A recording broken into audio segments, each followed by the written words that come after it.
தமிழ் சொந்தங்கள் அனைவருக்கும் சென்னை வாஸ்து ஜெகநாதனின் நெஞ்சார்ந்த வணக்கங்கள். மண்ணில் நல்ல வண்ணம் வாழலாம் வைகளும் எண்ணில் நல்ல கதைக்கு யாதும் ஒரு வெற்றியே.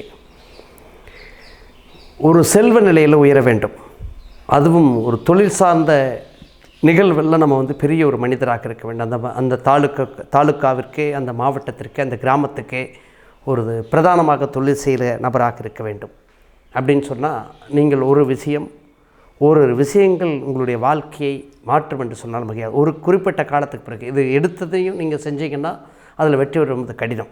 ஒரு காலகட்டத்துக்கு பிறகு நீங்கள் ஒரு சில பழக்க வழக்கங்களை மாற்றும் பொழுது, அதற்கு அந்த பழக்க வழக்கத்துக்கு உங்களை நீங்கள் வளர்த்தி கொள்ளும் பொழுது உங்களுடைய வெற்றி என்பது 100% இருக்கும் என்பது திண்ணம்.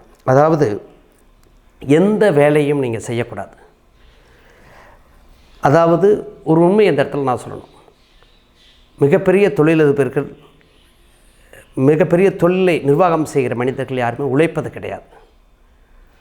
உழைக்கக்கூடிய தகுதியான நபர்களை, மனிதர்களை கூட வைத்து கொண்டு அவர்களை ஓட வைக்கிற மனிதர்களாக இருக்கின்றார்கள். குறிப்பிட்ட காலம் நீங்கள் ஒரு நல்ல நிலைக்கு வளர்கிற வரை நீங்கள் நீங்கள் வேலையை செய்யலாம். அதற்கு பிறகு உங்களுடைய வேலையை மற்றவர்களுக்கு பகிர்ந்து கொடுக்கிற மனிதராக நீங்கள் மாறிவிட வேண்டும். எப்படி காஷ்மீரில் ஒரு குரியரை நம்ம போட்டோன்னா அது கன்னியாகுமரி வரையில் வருது. அந்த ஒரு சிஸ்டம், அந்த நெறிமுறை உங்களுக்கு தெரிந்திருக்க வேண்டும்.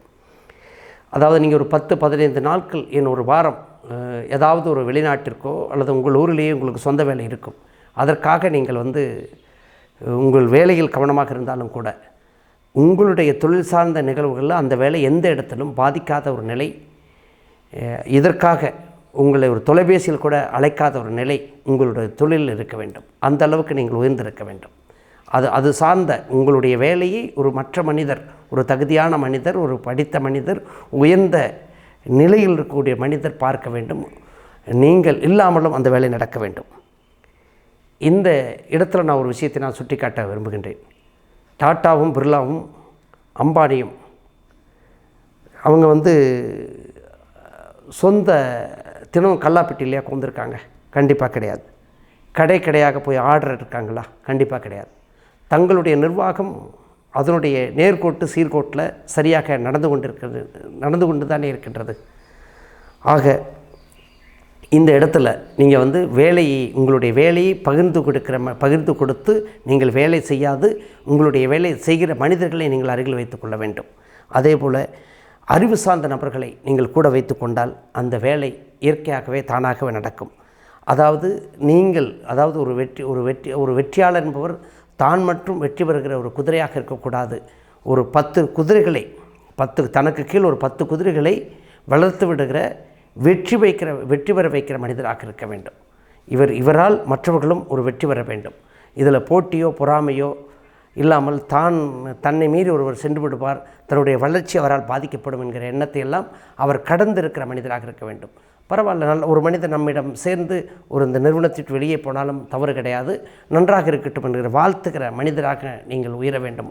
அந்த நிலையில் நீங்கள் இருந்தால் மட்டுமே ஒரு தொழில் சார்ந்த நிகழ்வில் நீங்களும் ஒரு வெற்றி பெற்ற மனிதராக இந்த இடத்தில் பார்க்கப்படுகிறீர்கள்.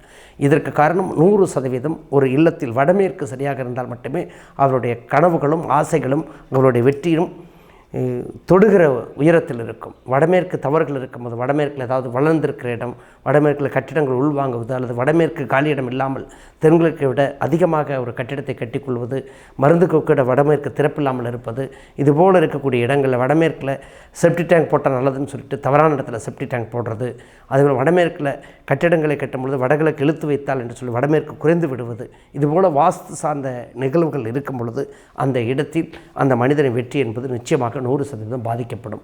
மீண்டும் ஒரு நல்ல வாஸ்து கருத்தோடு சந்திப்போம். நன்றி, வணக்கம்.